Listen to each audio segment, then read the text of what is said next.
Hello, everyone. My name is John Legend, and I was born as John R. Stevens from a place called Springfield, Ohio. Oh, Springfield, Ohio. You may have heard of Springfield, Ohio this week. In fact, if you watched the debate, we were discussed by our presidential candidates, including a very special, interesting man named Donald J. Trump. Now, Springfield has had a large influx of Haitian immigrants who have come to our city. Now, our city had been shrinking for decades. We didn't have enough jobs. We didn't have enough opportunity.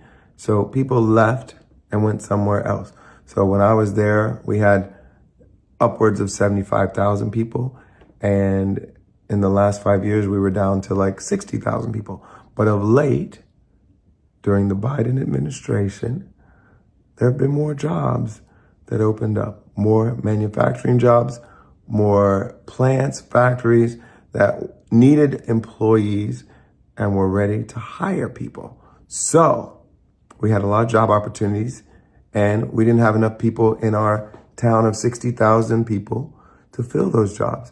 And during the same time, there had been upheaval and turmoil in Haiti, and the federal government granted visas and immigration status to a certain number of Haitian immigrants so they could come to our country legally. And our demand in Springfield for additional labor met up with the supply of additional Haitian immigrants. And here we are. We had about 15,000 or so immigrants move to my town of 60,000. Now, you might say, wow, that's a lot of people for a town that only had 60,000 before. That's a 25% increase. That is correct. So you might imagine there are some challenges with, integrating a new population, new language, new culture, new dietary preferences, all kinds of reasons why there might be growing pains, making sure there are enough services to accommodate the new larger population that might need bilingual service providers, et cetera, et cetera. So there are plenty of reasons why this might be a challenge for my hometown. But the bottom line is these people came to Springfield because there were jobs for them and they were willing to work.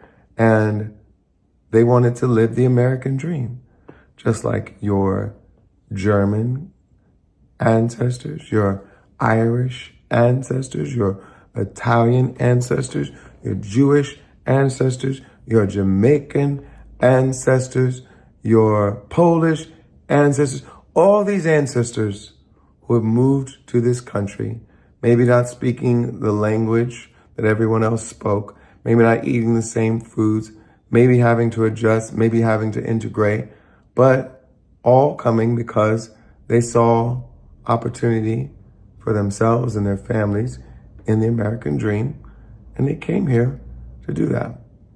Some facts about immigrants.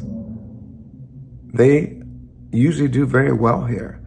They are hardworking, they're ambitious, they commit less crime than native-born Americans, and they will assimilate and integrate in time, but it takes time. So I think all of us need to have the same kind of grace that we would want our ancestors to have when they moved here, with our Haitian brothers and sisters who move here too.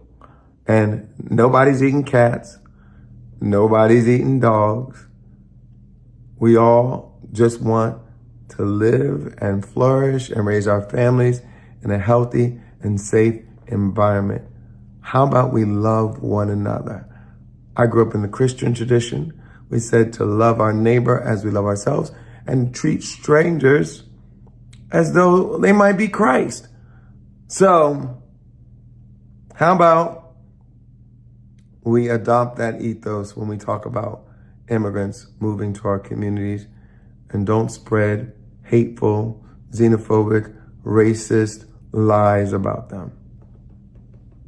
John R. Stevens from Springfield, signing off.